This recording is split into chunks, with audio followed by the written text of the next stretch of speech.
நாங்கள் அனைவருமே சேர்ந்து ஆளுநரை சந்தித்து விட்டு வந்திருக்கிறோம்.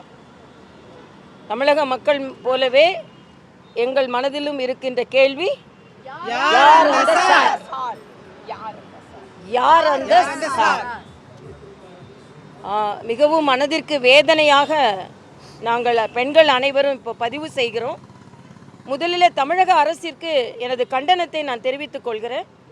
இங்கே சகோதரிகள் எல்லோரும் வந்திருக்காங்க. எங்களது மகளிரணி தலைவி உமாரதி வந்திருக்கிறாங்க. அவங்க நேற்று கைதாகி இருக்கிறாங்க.